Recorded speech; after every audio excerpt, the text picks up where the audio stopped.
What's going on, everybody? In today's video, we're going to talk about why you need metrics on your resume and how to add them as easily as possible. By the end, your resume is going to have a nice refreshed upgrade and will be doing a lot better job of showing your value as an employee. And what does all this lead to? More interviews, which is great. So let's do it.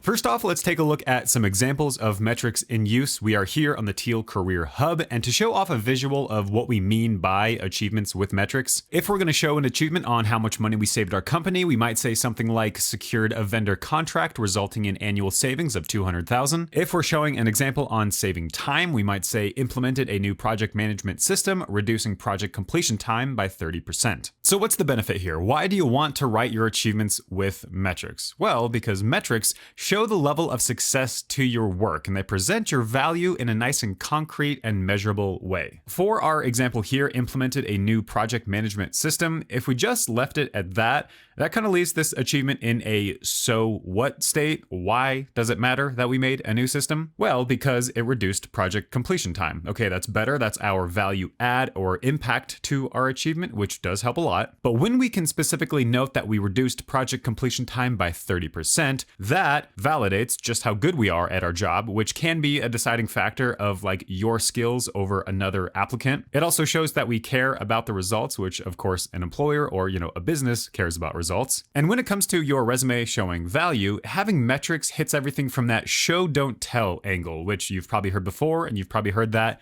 That's what you want to do. You don't want to tell people that you're good at your job. You want to show them that you were good at your job. Now, the first part to actually adding metrics to your resume, and specifically your achievements, is figuring out what actually counts as metrics to add. If you're in a sales or finance adjacent role, that's going to be easier since your work directly involves money or numbers. But one of the things we hear a lot is, oh, my job isn't about money or finance. I don't have metrics to add. Well, there is a way to think about your work, and you'll quickly realize that while not all jobs are money related, pretty much all jobs are numbers related in some kind of way. So let's figure that out. Step one is to, if possible, go back to your job description or offer letter, or just think back to what were you hired for? Like what tasks were you responsible for? Step two is, in thinking about those things, what constituted success for those tasks? Sure, did you hit something like a sales target, a money example, but also did you improve some kind of process? So now on step three, you're going to identify the impact of your work. If you did improve a process, that probably led to more efficient work. That efficient work probably saved time. Time is the metric that you would then add to your achievement, like from our example earlier. Maybe time isn't relevant. Maybe you can't add that into your achievement. No worries. Here in the Teal Resume Builder, if you go and add or edit your achievement, on the right side of the page where everything flips over to the guidance section, if you go to prompts, a number of things here are going to be, money centric. Did you save or make the company money? But it does go beyond that. So check this list and you'll probably start thinking about the different ways where numbers do actually pop up in your job. But that is step four, is to find the numbers. These don't have to be necessarily exact, especially if it's been some time since this achievement happened. A good way around this is rough percentages. Not only does this just look better to say that you improved efficiency 50%,